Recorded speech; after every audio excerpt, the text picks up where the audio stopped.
when my husband was what? He was 7 years old, and his grandfather was living up there on the old farm, and he had a little house. Now, I don't know where they lived when his wife died, whether he lived up there or not when his wife died. Who, Tom's? No, yeah, Tom's father. Tom's father. Because all I remember them talking about is the grandfather, his grandfather, lived in the little house just back from where Bobby lives now, by himself, that his wife had died and he only had one child. But now where he lived at the time when that child died, I don't know. But anyway, and he had a sister-in-law that lived in Hammonds Plains, Mrs. What the heck was her name now? Can't think of the name. But anyway, she looked at Mrs. Gillen. The Gillens lived over in Hammonds Plains, and she was his wife's sister. So Mrs. Gillen took Tom's grandfather and brought him up from the time he was an infant. His mother died when he was born. And then the old fellow lived there. And then but then Mr. Grace lived in Halifax, so they were married in Halifax. And then they came out and they lived in Hammonds Plains. And when he was 7 years old, they had rented a place, I guess, in Sackville to be near the farm. And then he moved off. See, the Gillens were coopering people. So that's where he learned to be a cooper. And so anyway, it was then that they built the coopery shop up there. Well, what was Tom's father's name? William. William. Yeah. They think that the old fellow's name was James. They called him William, but you know, sometimes they left names off, like his name was William James, so they just call him James, and it gets down in the books, and then that, you know, it stands then for that. Yeah. And then they built the cooperage business there, so that was, and then they built boxes and barrels, and during the war it was a real good business. They built apple barrels and fish barrels and boxes and transporting, and then they used to get their lumber. They used to cut their lumber off their own land, and then they made hoops. Yeah. The hoops were just thin, and they were just wrapped around and notched to keep them. You know, those were for the apple barrels. Saplings, I guess they used. Quite a while. Oh yeah, that business ran till. Oh, let me see. They were running it out after we moved here. It's only been not running for the last 30 years, I guess. But Tom didn't take over Cooper's built. No, when he left home when he was around 19. And but he worked on there from the time he was 12 on the farm doing barrels and that.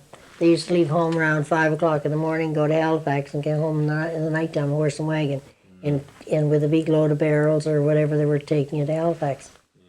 They always had a horse. And they never went in for much, you know, I don't know if they ever had a pig or not. They had never had any hens. No. I thought they had cows and a horse.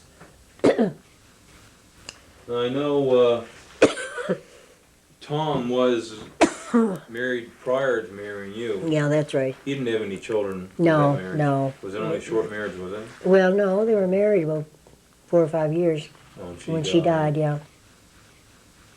So they had no family. And then she was, he was in the Halifax explosion, of course. Well, except that he was watching out the window. He came home from work. He was watching out the window, watching the boat burn. And then all of a sudden, the next thing he knew, he was up in the air and down. And the house was... injuries? He had scars. He was cut down there. But nothing real, serious. You know.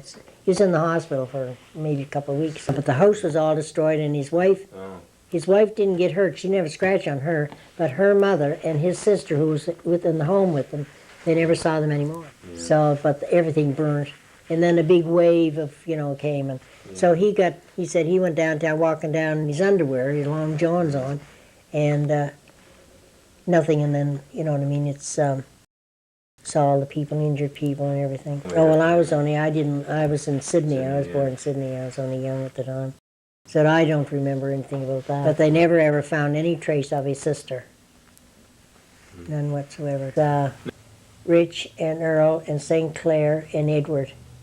Okay, St. Clair and Edward must have passed away years ago. Well, one died in 61. Yeah.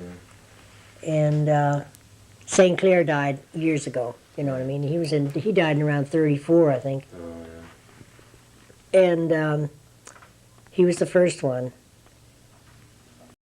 And then there were the three girls, Mary, Dot, and Margaret. Claire, 8 children. Oh, never Yeah, none of the boys married. And Tom was the only one who got married, the boys, of the men. No. They all lived up in that homestead up there. The only immediate family, yeah. Yeah, the only Ancestors, Graces of that family. Yeah. Well, yes, they couldn't, we haven't been able to, they never talked very much about the family. I don't know why. I don't know, did his grandfather, or did his father have any brothers, Tom's No. father? No No, brothers? not that we knew of, So no. he's the only No, child. he was the only child for Oh, sure. Yeah, But then his father may have had, yeah. so when they're tracing it back, they're finding other Graces, but they can't connect them, Yeah, But they know that there were somebody that, they were down in the States, I know. yeah. And then late years, there was somebody down from the States, Graces down, and of course they went up to Graces, but they didn't talk very much with their people, and I guess they weren't feeling very good, so they just didn't bother, they said no, so we never did find out Yeah. anything. But at that time, Graces up here were the only ones that we knew of.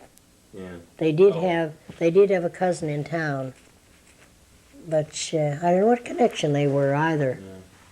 So then my mother is from Spring Hill, and I don't know too much about, her mother died when she was only small.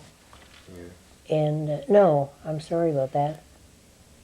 No, she wasn't. She was married when her mother died. So I didn't know my mother's people very much because we lived in Sydney, Yeah. and they were dead. The father was dead. Her father was dead before I grew up. But she had sisters. They lived all in Spring Hill, and then finally they all ended up down in Cape Breton. I had 2 brothers. 2 brothers. Mm. Do you have any contact with that part of that side of the family, or? Oh yes, you mean on my Your father's side? Well, your brother, like your Yeah. brother's Oh side. yes. Oh yeah. They lived up. They lived from. They were from Cape Breton. They both lived in Cape Breton, but they both married. Well, Gordon married a girl from Sackville here, and then Vernon married somebody down from Cape Breton. Yeah, they had kids, did they? Yes, they have children. Yeah. Yeah. Gordon Kelly's wife is one of his children. Gordon Kelly. And Maud Kelly, you've heard Maud Kelly's in Bidford. And then Gordon's he had 2 sons. One's in Scotland now, and the other fellow lives up here in Beaverbank. And So, then I have my sister, she has 3 children. She was a school teacher. My other sister went to the States. Our family was all broke up when I was small, too, as I told you. That, yeah. My father was a twin, yeah, and he had 1 brother, but he died when he was young. Then his other brother lives in Shubenacadie, so they have a family. They're distant cousins. We keep in contact with some of them, but not too much. I have 1 sister up here. 1 cousin lives in New Brunswick, and another one in Truro. We kept in touch with late years. Well, one of them I keep in contact with her all the time. Yeah. And then on my mother's side, I keep in contact with a cousin down in Sydney. But my mother's people are all gone, See, my mother, when I was small, we were all separated. And she worked up in the States. And when I came to Halifax, I lived in Mulgrave, and then I came to Halifax. I was here about 3 years, and then I got married, so I stayed, in Halifax. Did your mother ever get remarried? No. She went up in the States and worked up there. And then my sister went up, and she has a daughter now who I keep in contact with in Boston.